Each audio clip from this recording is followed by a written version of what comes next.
Hey there, everybody. So today we're going to talk a little bit about face reading.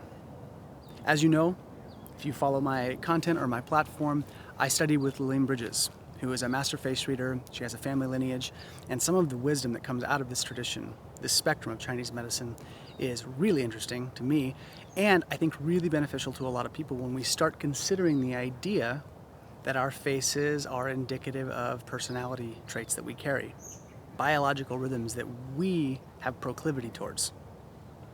So today, we're going to talk about the wood element. These 5 elements, fire, earth, metal, water, and wood, are seen as these natural rhythms we find in the world that we need to adhere to be in alignment with nature and to live a life of longevity and health. Now, these elements, fire, earth, metal, water, and wood, in the Chinese medicine tradition relate to various organ systems. They relate to emotions. They relate to tissues of the body. They relate to larger processes. But they also relate to features on the face. So 2 areas where we're going to see the wood element is going to be in the jaw, not the chin, but the actual jaw here, and the eyebrows. These 2 features, when we look at these wood features, we can think of it like this. The face is a topographical map of sorts. It's a landform or a terrain that's indicative. It's going to point to personality traits that you carry. Now, the jaw is considered to be the roots of the tree. The eyebrows are the leaves or the foliage or the branches of the tree. So the root of wood is here, and the upper branches is seen in the eyebrows. Now, what does this mean? Why is this important? And I'm sure some of you are like, yeah, right, Gray. Yeah, right. Like features mean anything on anyone's face. Horseshit. Which some people, say that to me, and I'm like, you're entitled to believe what you would like. But I've seen effect, and, people have been doing this for thousands of years. And the other kind of question and little, pseudo scenario I put people into, when I teach these classes, when I teach people, I put up a series of 6 pictures. And I tell people, I just say, tell me which one you think is the fighter. And invariably, everyone is right. It's the guy with the huge jaw, the big furrowed eyebrows. He looks tough. So we all face read, we all do this. And we have to take into account that when we see people's faces, we are reading them whether we want to or not. We have instinctive hits. The Chinese just said, well, we've just systemized it. We have observed it for thousands of years, and here are some of the things we've seen. So when we're talking about the wood element, the wood element relates to the liver and gallbladder system. All right, but specifically at an emotional level, this has to do with vigor. Our gusto, our zest and drive in life, where we take our dreams. It also relates to anger. So the positive side is sort of vigor and enthusiasm and the go-getter attitude. And the side of that can run amok is anger, tension, frustration, where we get really heated about something.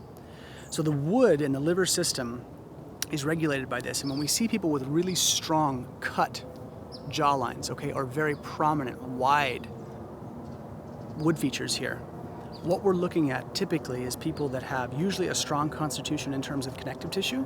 So people typically that have very cut jaws and very strong, meaty jaw usually have strong tendons and ligaments, which means they're going to be well suited for athletics. They're going to be well suited for martial arts, military work, these kinds of things. But activity, even if you're not doing any of those professions and you have a very strong jaw, realize that most likely what you're going to be seeing and what you're going to be drawn to is going to be something that is vigorous, especially in terms of physical activity. This will mean in sexual activity. This will mean in working out. It will mean that there's going to need to be some kind of physical outlet for you. All right, so now if you have that coupled with very bushy eyebrows, I have strong wood eyebrows, but not really strong. They're moderately strong. Some people have really thick, black, full, bushy eyebrows. When we see that, that's a deeper indicator that the wood element is strong and it's going to need to be exercised. We're going to need these things. We're going to need to push that energy physically. And so these full eyebrows, when we see this, people with the strong jaws, the full eyebrows, and even if you have just a strong jaw, but not as thick eyebrows, one of the things that really stood out to me about this trait is small levels of confrontation that are consistent. So what this means, the person with the strong wood, the strong jaw, the strong eyebrows, This is the person especially that is going to need to confront problems quickly, say something, vocalize it in the moment. It doesn't have to be in a shithead way. You don't have to say it or be mean or demeaning or aggressive. That's not what it means. But it means handle it on the spot. Confrontation is needed to keep that liver energy coursing. So in Chinese medicine, they call it liver qi stagnation, or liver energetics stagnating. And what that means is when the liver gets backed up, we get heated quickly. Our top pops off quickly. We pop a sieve when something happens, and that's a sign of a backed up liver. So the way the wood person with the strong jaw and the strong eyebrows, you've got to confront things quickly. Now, people with softer jaws, softer, sparse eyebrows, that's not necessarily your MO, and that's okay. We always sort of fall into this trap of thinking that there's one way to do something, and that if everyone should confront everything head on. It's like, not really. Not really. If you had an army of animals and there's a water buffalo and a small spider monkey, and you're like, who's going to lead the charge? The one built for it. The monkey's going to do a bunch of other cool stuff. The point is, we're not all built the same, energetically or physically. And we have to make room for that and understand that some of us lead with confrontation and directness, and that's great and it works for them. And some people, they need to have a more passive way to negotiate their confrontations. Softer, maybe they take time, maybe they wait, maybe they write a letter, maybe they approach it in a roundabout way. The point is, the thing I want to indicate and you guys to understand is that the strong jaws and strong eyebrows, you're going to need that consistent small confrontation to happen quickly so that your liver does not get backed up, so you do not get heated. All right, the people with less strong wood features, softer approach. Don't lead with confrontation. You're not naturally going to be amazing at it. And it doesn't mean it can't be cultivated. That doesn't mean that you're pigeonholed and that you have to stay there. One of the interesting things that Lillian used to talk about, and I've heard her say many times, is people that have, say, a weaker jaw, but were pushed or forced into a CEO position, the bones actually change over many years. They almost grow a jaw. They start to get more musculature here. And the face does change shape as we get older.